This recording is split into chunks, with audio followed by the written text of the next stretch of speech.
Congo check check TV. Yasiba Mutombo. Congo check check TV. Yasiba Mutombo.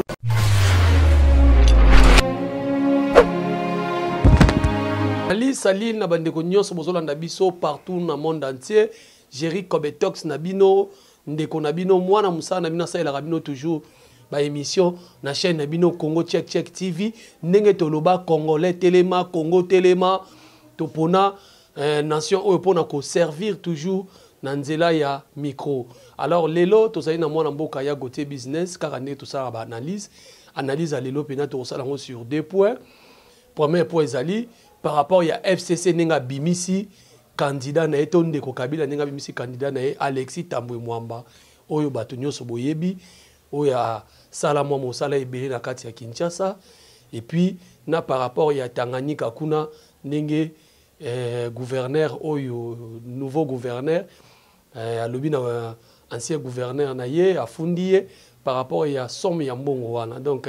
tokosala analyse par rapport ya makambo na mibale. Bon, continuez toujours à aimer, à partager ma vidéo. Na chaîne Nabino Congo Check Check TV. Yé moko le boss ici Mutombo.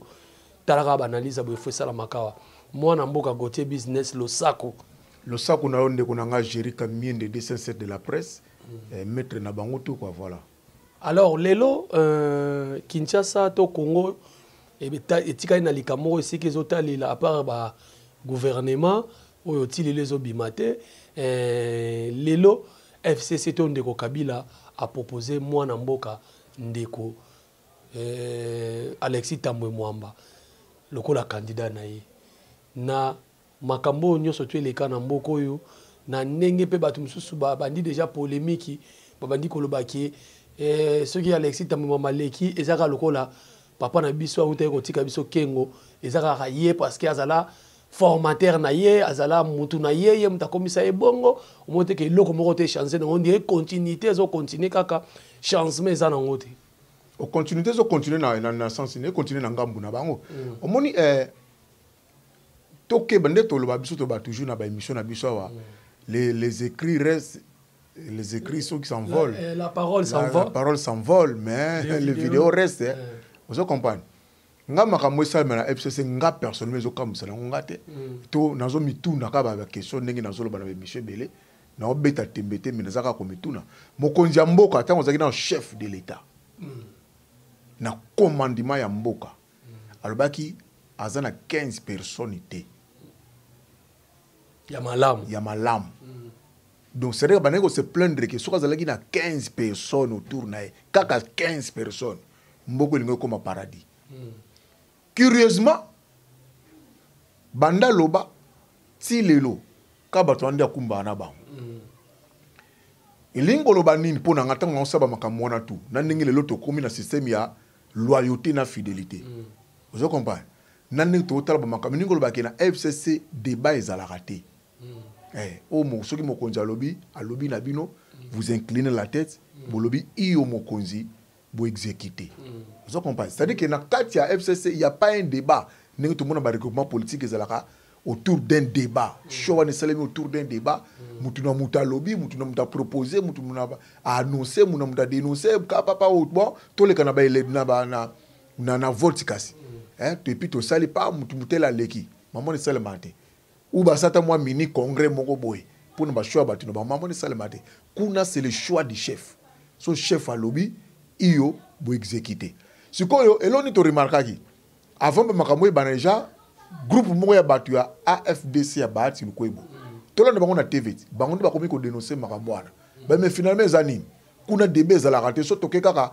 loyauté fidélité vous inclinez la tête au mokonzi lobi iyo mon kunisa pina na biso évangile ku te kosa alléluia amen comprendre siko batu mususu ba komi quand même ko e komi ko révolter bango ba telemi balingi basala bongo te sikoyo le chef ala sala nini lokola moi makele les bandits il faut benga batu na yo ovana bango osula na bango bolingi nini omoni oyoka pena no bango vous comprenez bakoko lo ba makambo malamu tiko makolo ba makambo mabe ozomona bon et puis ami ba leto sa deuxième réflexion par rapport à ba choix na e ezobota mbuma nini asala ki choix ye moko bazeli ba to suka bo shadari et soukaki mutu makasi alors kayebaki que Shadari azana ba problème na communauté internationale Shadari aza poursuivi na ba justice internationale mais atie kaka na kikanai sort auto monaki wana mais lelo peto ki pa tozongi pa tobi ke papa na biso Alexis Tambwe Mwamba azana mo ba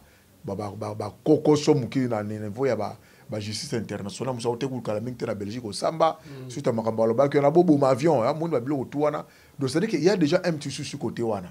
vous comprenez mais atie quand même choix naé atie bobo on dirait qu'il y a lingane bato bongo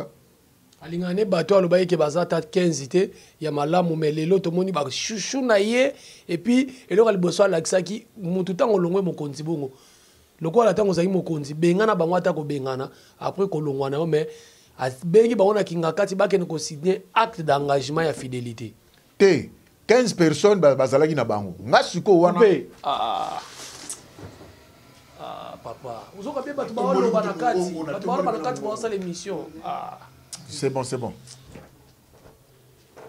azong tu vas chuchuna papa vanda toké mtu bandolo té 15 personnes bazalaki na bango ngande siko na komi na bani ko loba tango siko Kabila za susu na tête ya mboka té mais na komo ko comprendre un système de jeunes ngezalaka donc ti bazalaka wana ondreye ayoka kané mututé ayoka né concéder c'est la volonté du chef qui prime on ba mais ça déjà système na bango depuis bazalaka bongo les lois ont beaucoup vite sangisi bango même na FCC il continue avec le même système là-bas personne ne peut dire non bato sur le non na éviter sort no ces années nini siko eza malamu té vous comprenez Kabila aza jeune na makambo yo tous la même bato moto za bien na mboka oyo to loba auto ko loba mais a apporter quand même quelque chose à ko apporter na temps ya pouvoir nae omoni nyoso zalé kama bete ya malamu pe zalaki mais siko il faut ko aider pour le quoi zana nous jeune lobby 10 ans après akoki pe ko zonga na ba faire pour constitution et permettre yango mais siko soit continuer après les pouvoirs avec le même système je ne pense pas que lobby va ça les confiance et surtout lui bato balingaraté il y a promis ça bango c'est vraiment à la personne de Alexis Tambwe Mwamba qu'on présentait devant la population ça c'est de moquer avec la population c'est moquer à toute une nation c'est ça té population té qu'on se moquer la population té ça makam na bango vous comprenez déjà na kati na bango tant batie Jeanne Mabundu yore makelele to ki makelele té tant batie nani papa Ilunga toki makelele pourquoi tant batika papa Alexis Tambwe Mwamba makelele bani et ngo ba déjà qui na niveau déjà ya FCC papa na biso Alexis Tambwe Mwamba aza mal pas mal aimé mais aza pena alingami makasi kuna te vous comprenez alingami vraiment makasi kuna te yango bato komi ko loba ce que zakata mutu mususu c'est bon mais pas lui mais yango peut provoquer bati le kwebo a facial bi ngape na ocha candidature na ndenge na ngadi pour na moni FCC on dirait to yaki ka to ça il a rabata PPRD mais justement ils a analyse to ça là mais FCC ça nous a PPRD siko bon courage politique bo longona bino banda bo bandi makambango gouverner sur 26 gouverneurs PPRD ceux qui 19 ou 20 PPRD na PPRD mais ba mzaka nini ya eni to yi na assemblée nationale na nini kuna PPRD na papa na gouverneur premier ministre PPRD l'autre Alexis Tambwe Mwamba PPRD siko bino tina na bino zani siko yo elo msupe batapoto ba mituna bato ba lobo Kabila ti lelo mutazo azo diriger mboka Alexis Tambwe Mwamba ezaka kengo to lo babongo siko lelo la constitution na biso en cas de président asali tozo souhaiter on est malade to likamo ekomelié c'est le président et Sénat de Mutazwara siko pouvoir monter bo Kabeli sous PPRD pouvoir mais bato ba banga pourquoi bato ba banga poani to saka bato anzoto pe ningana ka te bato bazo banga poani vous comprenez ke ba libulu zo timola yo momu to kota na kati ya libulu wana banga personnellement nazo banga na ngango te oza bagarre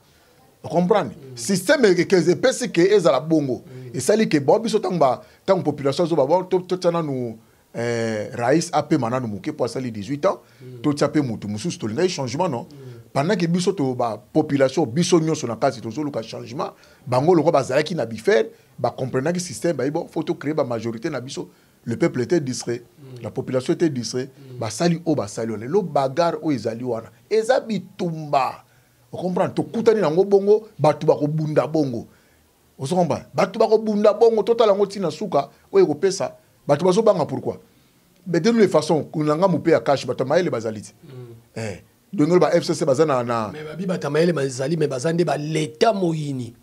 Non, nabi na ngambu ya cash. Na ngambu ya cash bato maele. Na ngambu ya FCC. Na ngambu ya FCC. Bato maele pe bazali mais bazaba l'état moyini. Te bango tu baba démonter. Bango tu baba de pourquoi ils se plaignent? Point moi boko ya bato bakomi ko se plaindre. Bakomi ko lobate boete. Mais on a caché déjà ton limite que présidence ya Sénat caché obimisa parce que baza majorité té. Té na loba na sens ni. Ata soki FCC a junior so koka ko zowana. Na ngambu ya cash papa. Bato maele pe bazali. Bazo mona mamuningi salimati. Yo kanti bango nde bavandi ba hotel la bino bo. Bango pe bazo bongisa bandoki na bango. Voilà, bango pe ba bongisa bandoki na bango. Mais c'est quoi omoni makambo salama bien na mboko po ba pesaka le raïs. Président na biso ote kolongwa ba pesaka tant ba sa ba constitution na bango ba pesaka e bokonzi ba prérogative belé parce que pour bana ba renforcer pouvoir na ba kanisa kite ke un jour a kopema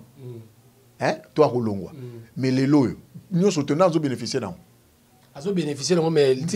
azo bénéficier non mais Kabila FCC so 5 akati le 5 ministères où ils a déjà réservé na présidence na mokonzi asika où ils a rappelé na ngambu na e kasabi misa gouvernement ngoti le gouvernement des atola na biso ponga ba bébé obimati mais musa les osalema na ngoti oh papa musa les osalema na ngo tous la discrète boulé salema na ngo calmement. Voilà, boulez au salam mango calmement bana kin biso to yako comme saka maloba bana kin baloba ki mingi Alexis ta mama ba père mo boé mais boyo ki mona mboka gotier business parce que y a ça l'analyse pe ya bien avant ici bino boza arabino calme c'est Fachi qui commande donc muto azali kolo des président le président Sénat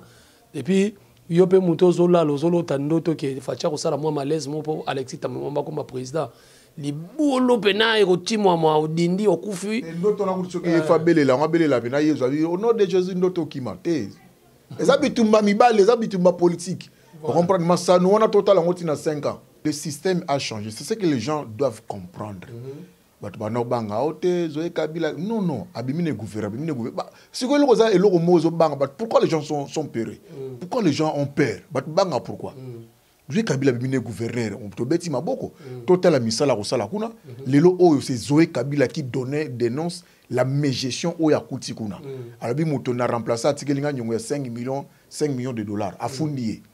Vous aurez monter que ça malam. Ils ont monté ça la mukate, azay IDP cité, ya kashité, azay FCC. Ya FCC a dénoncer a fundier. Vous comprenez? Monter que ça c'est un bon signe. Comment là? Oh kuna tangu na bango tangu bazaki no pouvoir, bato bano dénoncer impunité bano yo dénoncer mututé bano funda mututé mais il a dénoncé pas fundi c'est-à-dire que à côté na idéologie système où toujours combattre corruption il peut comme na Tanganyika comme combattre corruption siko na tout non mutu non pas que non azana bouli ya ko travail mais tala tango po baba ino bango tous les 3 mois contrôle to bona contrôle ngai ambani mbongo na ngai te a mi soko de ambadi ngai te vous comprenez pour à côté na idéologie que 3 mois après boyo ça la biso contrôle sika na porte à moto na bimisé na posa ki yende moyibi ezangate c'est rien à côté de jeune système to ke malé papa le temps fini nde balabaka ba fini par guérir ba porte mususu e bikaka dans le temps to pesa le temps autant ba mususu ba ko changer bango moko samba simba bango le système est changé et puis le loyo système ma premier ma premier commune parce que batu musuba bana balibanda toi musuba la carte comprendre que éveil est commis na congolais et commis en sakanate congolais commis bina misuga vous comprenez congolais moi bi osoke simbite biso moko to changer na yo déjà et loko wana même bato bana ngambu ya FCC bango pe ba tenir compte na ngolo lelo babi force moko zali ya ko telema ya ko sakanate za peuple pour baloba za ko tu bombe ko le quand même bombe anatomique eza moi remarque mon sali l'effet Étienne Tshisekedi papa azaki sobatie premier ministre Maré Mobutu Ndoche ba 48 heures il y a 15 jours sobatie dollar échité biloko kiti siko lelo fati kokota koti to yeko yeba na ba télévision mususu e futaka nango batute batu bakomi kofunda na bango batu ya famille oyo bakomo funda na bango de saka kazana lokola tata na ye na yebisi yo elingi kolobake Fachi incarne son pouvoir azo ko incarner pouvoir na alande mutu na mutu sala musala na coin na yo to pe exemple mo lelo na pouvoir euti ko leka rétrocession ba gouvernement ba na ko le ba rétrocession to koti saka mbongo na gouvernement central mais zongela ka biso te facha sali miracle ni pour ba zo ba 40% na bango ezongeli bango zomba azana boule que pour ba province on peut fonctionner il faut gouvernement central asunga bango omoni ba bongisa mo banzela ba tonga ba hôpitaux ba tonga ba école ba sala mo ba misala na bango il faut mbongo na bango tango yaka il faut zonga le zongi kimbuta sali soki 12 ans yoka kata mukolo moko ke gouverneur azong se li rétrocession na ba bourgmestre Chantina outi ko zong se ba bourgmestre mo mbongo na bango ateza lango muke 17 millions mais c'est déjà un signe c'est déjà bon et les réseaux comme Sangai Chantina za muta FCC mais c'est comme si on dirait na bango mo pe na FCC on dirait c'est comme si ba tenir rigueur au sala makambo ndira comme déjà caché sombieto ko banga kaka ndinga zo banga état des droits te ko banga tele système eza tala nazolo bano makambo selema na mboka oyo muto kondima te mutu yo moko zo changer sans que ba peso me mitindo on comprendre eza système tala gentil lokola akuti mboka lokola gouvernement lokola ya Kinshasa mboka lokola Kinshasa que civil salité ya modèle wana lo ba nango fati salité lokola ya Kindoki mais avec les systèmes à comprendre que vision chef de l'État ali surtout yo mudana Kinshasa yepi na ba otalela ebo vision chef de l'État ali changement et ali le peuple d'abord ba continue la vision voilà to comme inasuka minute za mingi penate mwana mboka to ngai to lobela DCG oyo Alexis Tambwe Mwamba à la tête il y a candidature il y a Sénat président Sénat et puis to lobeli na Tanganyika boyo kibido moko donc moto ko ki ko za travailler na Kabila mais tanga yena Fachi abi ke Fachi abi c'est bango 3 mois ba gouverneur puis alobaki chaque gouverneur ce qui ka ville na yo ba marché au Longwe ba marché lo ba bi o te azo sala mabe au Longwe mais ko luka na minute ko lingoza problème na population te pour un problème au sakanate c'est que bazong tozong ici le peuple d'abord le peuple muta comment diriger na biso donc majorité populaire ndi sala musala na ozo komba tala totika ko banga totika ko banga wana tala caméra lo bala bandeko bazana poto tilelo bazo douter kaka na ba réseaux sociaux ko koma buzoba Fachi ko tia ba photo moko boye Kabila memi Fachi Kabila kangi Fachi kati tala bango lo bana bango na lobi na bino ke Kabila na aza ennemi ya Fachi te Fachi aza ennemi ya Kabila te pour Vané Martin Fayulu lobaki ngana za chrétien ce que na l'équipe président to ko battre la nani Kabila ayé pas le ba vidéo ezali ba vidéo ezali na otuku to télécharger ngo pa nani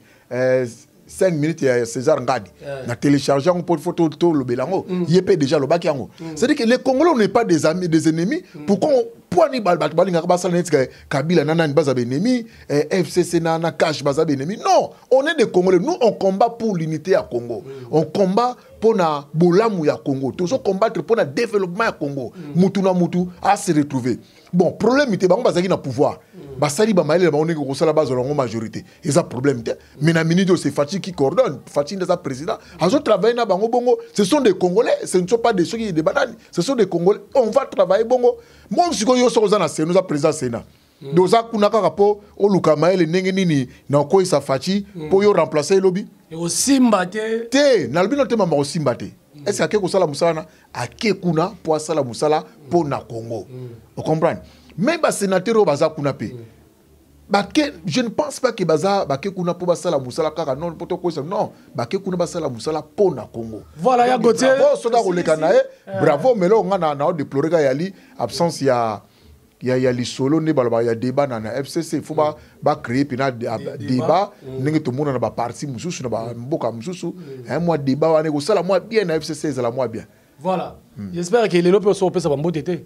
na ba lelo dimanche na pia bambo tété voilà lelo li solo zaka ke to linga Congo vraiment to lingi Congo na biso to tika ko banga to se soutenir to simba na loboko au moins ba tout ba no sa ba makelela pamba ko finga obuna bo mona teke ba bango ba perdre. Voilà, merci beaucoup. To komi na suka na bena bino chaque émission na ndosa la bino prière pour na kotika mboka na maboko ya Nzambe et puis kotika président Fachi congolais papa bango papa Tshisekedi Etienne Tshisekedi mama ni mama ozoluka nationalité ne po anini bino bato bokosaka kosaka aza congolais botami na ngiri akoli na limete et puis akei Belgique lokola djika nyonso lokola un bon mois na ya papa moko un docteur en droit Etienne Tshisekedi a préparé moi né bien abima na ba marche et belé ba bimisa bana ba marche wana bana bango to mona te mais Etienne on peut ça deux minutes mon pardon et lo moelinga na muto moni batu mingi so ba ngolo balelo non fachi faut andi ma ko travailler na bande ko nayi ba on dirait pas ko molinga ba forcer fachi te wana débat mo to ça la analyse wana na bisio on a loboko muteme zo pelanga moto faut ça la analyse benga na plateau na photo ça analyse voilà bande ko suivre oboyoki ndeko côté business alobi ako to ça la débat parce que likambo loboko oyo la messe sale lobami makasi total siko bino bande ko boloba ki abenga bande ko na travailler nani na sotaka première obenga à suivre bolanda on émission ko ya gote to kanga misto bondela nzambe natiki mboka o Congo na maboko na yo batela yango moto ya FCC moto ya cash wazali na makanisi ya mabe nzambe confondre ye abundisa bokonzi ya fachi azali mwana mboka mwana papa Tshisekedi mwana Mahamart batela na ba voyage ne so zo kende ba congolais ba comprendre raté ba mal intentionné bazo ba ke président zo voyager mingi boyebi te kende ko kabila bomaki mboko to zaki suna relation ya libanda te nzambe tala ndenge fachi aza komata ba avion na ya commerce moto boyebobo ya ye nzambe sunga ye zinga ye na maboko na yo amen. Merci moi Namboka Gauthier Business le saco na yo le saco bon dimanche réunion so bon début de la semaine début que semaine prochaine bon so obenga nga so benga te na ko benga poto le belango bon to le belango déjà bon bon mbote vraiment beli na linga bino makasi bande ko nga ba congolais nga na lokola juif na bunda pona Congo pona linga Congo makasi voilà to so bunda pona Congo yango to bi émission oyo Congo Téléma Congolais Téléma Télémé la vérité irnete télémélande Congo et kende liboso pour héros ma vérité irne Cécilie Mindele bango mo balobi c'est le meilleur président élu d'Afrique donc nanya koboya ki so ozotala ngo lobi o chira so sala ki jale lo azoluka ngana luka poste ni ba ochanga ministre tona comme député ngana il faut na ki jale lo ngo so non c'est on ka pona bande ko nga ba congolais la ligne to lingi le congolais la complexité mutamoni mutoli maki na tongo akeko kota ki ndoki po ali aye pona kaka maki oyo za soki 200 francs pambo tala niveau complexe donc peuple nyonso tout akoma ndenge moko salade ba mapa ya obiso baluba to benga biftek ya danger ba esthétique wana ba mayonnaise et comme oteka matina ba commune tout tina ba province ezaka ezaka te ko sola ngina yali pana salade to shawama fona ke victoire te to gombe na ki sensu selembau ba sekuna il faut makamona to ekota na banga moyo faut ekota donc tozo bundela kaka Congo merci ba abonné no sa toi Congo check TV merci na boss Sibu Mutombo tokoloba kaka po congolais Téléma toko Téléma bye bye on se retrouve dans l'émission Koya ciao. Congo check TV Yasibo Mutombo Congo check TV Yasibo Mutombo